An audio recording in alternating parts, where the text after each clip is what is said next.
Hello, everybody. Here with Scott Berry, head baseball coach here at Southern Miss. Coach Berry, thank you for taking the time to speak to us today, of course. And just wanted to get some thoughts first. It's October, but the pennant race is going on, and Brian Dozier with the Nationals is right in the middle of everything. They're starting to believe they got to play the Dodgers. But what does a guy like Brian Dozier mean to this program? Because he gives back so much. You see him here during before the season starts when baseball's going on. What does a guy like that mean to your program here at Southern Miss? Well, I think number one, just the person that he is and how he represents himself, and which once again it represents us, and it all goes hand in hand. So, first class young man, very high character, somebody that we were extremely proud to have in our program, and even more proud as he is out in the professional game right now, representing us there. Uh, Speaking of last season, I've always been told by everybody that you're never too old to learn, or you're never too old to discover things. What is the one thing last season that you learned that's going to make you a better manager going forward? About maybe that's something that happened last season, or any situation that's going to make you a better manager going forward, in your opinion? Well, I think every situation, whether you're successful at it or you fail at it, is a teaching moment for you. I can't really pinpoint one specific thing that happened.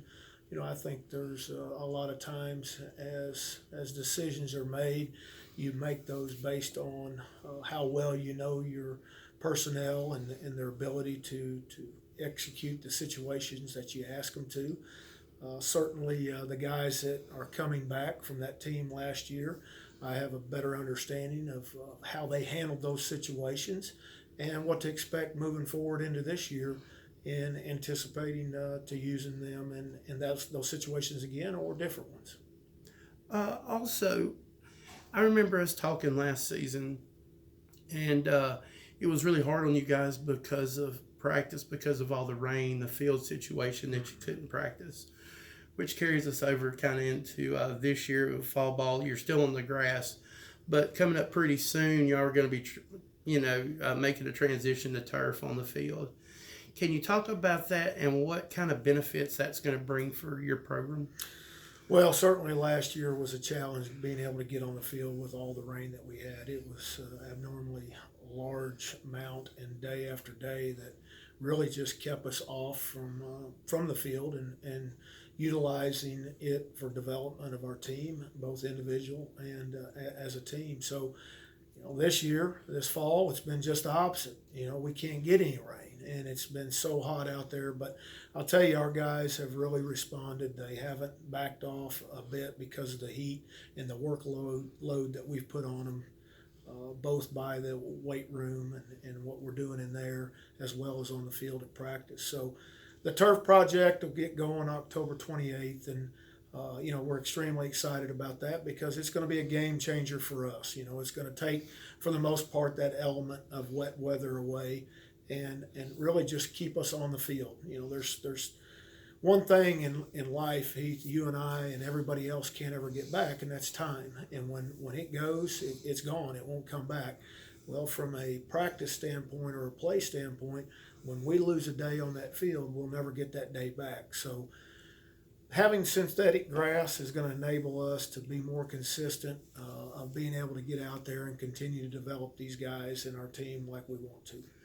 Um, Also, last season, I know many people knew this, but there were many times y'all had to go over to the band practice, the band field, just to get infield in because of the field situation. Right.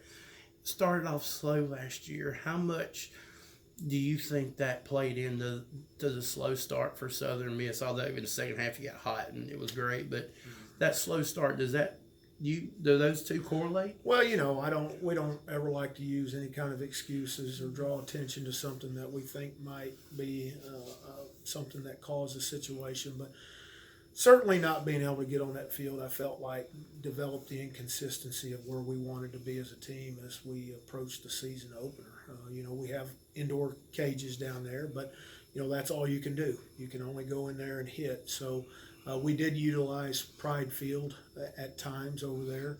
that has synthetic grass and enabled us to do some things, take ground balls, work on bunt defenses, all those things. But it's much different than being on your own field.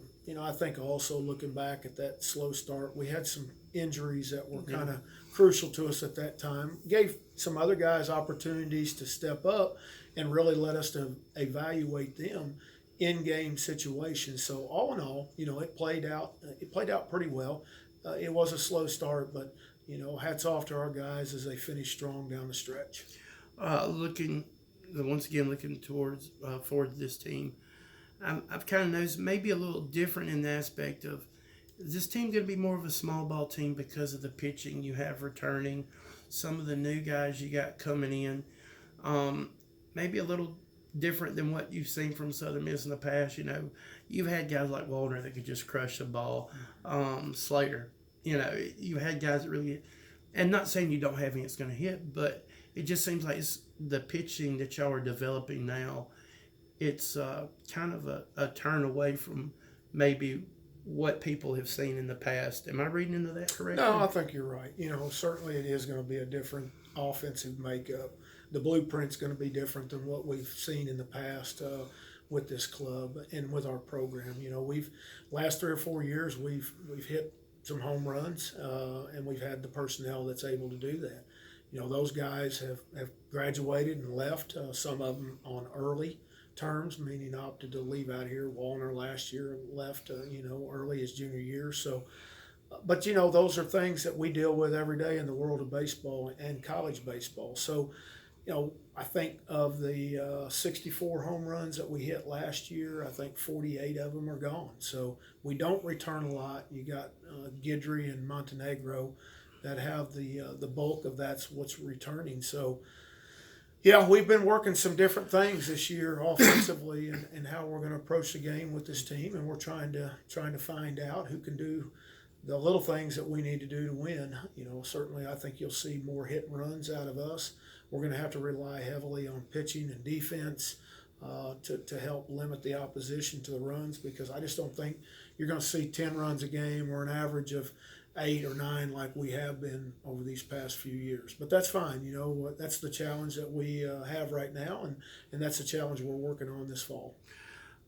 Speaking of players coming back pitching wise, you've got Gabe Shepard coming back, who in the postseason was just phenomenal. I mean, as a stuff was filthy. I remember sitting up there to the guy behind LSU. He looked at me. He goes, "Who is this kid?" Because it was just so visible. What is it like to coach a guy and have to bring him along so slowly?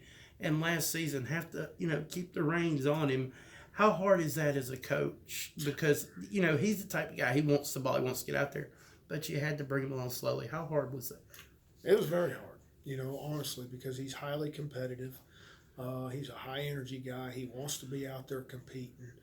He challenges himself every day. He's very meticulous in his work ethic and how he does his work. It's very routine. And there were times where at the beginning of the season we would start him and just pitch him for an inning, and he would struggle. The velocity was there, but the command and the pitchability wasn't quite there. It wasn't until the last regular season midweek game against Troy that we played here did it really all click. And honestly, he hadn't taken the mound for probably 3 weeks prior to that. So maybe a little bit of the rest at that point did him well. But we started him in that midweek game on that Tuesday against Troy, and then the 2 starts after that, Rice and then Arizona State. He backed each one of them up and just continued to look like to get better and better. So, it was really hard just holding those reins, like you said, on him, because he was ready to run early. And you look at your pitching staff. Coming back, you've got Walker, Cody Carroll, Tweedy, Ock, who was hurt a lot last year. Obviously, he's just a good left-handed arm. Is he a starter, or is he a bullpen guy for you guys right now? Probably a bullpen guy. We've got to get him healthy right now. Yesterday, I think he was at 60 throws at 90 feet yesterday. So we're building that arm strength back up. We will be without Cody Carroll's services this year. He did have Tommy John surgery at the end of the summer, so he won't be available this year. But you did speak of Walker Powell. He's a big part of what we've been able to do. There's a guy that's been pitching on the weekend for us the last 2 years. He'll return, and as you alluded to, you had Gabe Shepard. We have Hunter Stanley that's in there. Josh Lewis gave us a great outing in that last game against LSU. I hope to see if he can repeat those things and really, if that was his game, to really break out and find his own there. So we returned some pitching, and with some added new guys, it can be an exciting staff, I think. One of the questions I was going to ask, you mentioned about Lewis and his start in the regional. What did you see from him on the mound? Was it just standing in there and just keep throwing strikes? Was it something with his pitches? What did you see from him that night that said, hey, this guy could do it for us, maybe? Well, if you remember, the first hitter of the game left the yard. Oh, yeah. And then really it just kind of went quiet from there. But, looking back at LSU, the history of LSU all year long is that they had trouble hitting lefties. So, we really felt like that was going to be an advantage to us, having Josh out there against them in that final game. And problem is we just didn't score enough runs for him, and LSU outscored us to end our season. But he's a young man, he's a senior, he's been in college now 3 years. This is his 4th year, so it's time for him to step up and deliver like we expect all our seniors to do. Brent Blaylock started out as a fielder, pitched. I remember he got hurt. What is his role going to be going into the season? He's a pitcher, or is y'all trying to transition him back out in the field, or both? Yeah, it's going to be both. Right now he's a little hurt, his elbow. He's got a little issue going on there. We're letting it all calm down. They're doing a lot of rehab, so he's not even swinging a bat right now. Everything's with a rehab with him. But when he gets healthy, and hopefully he will, I feel like that he'll give us both work on the mound and in the field.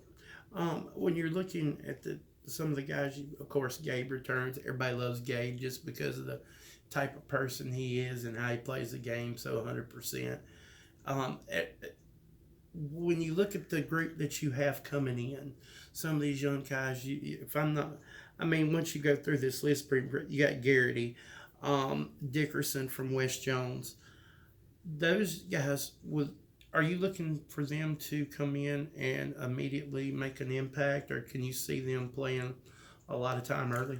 I think right now we're still in that mode of trying to figure them out. It's still really early to try to determine that. I know Dickerson has looked really good at shortstop. There's a good battle between he and McGillis there.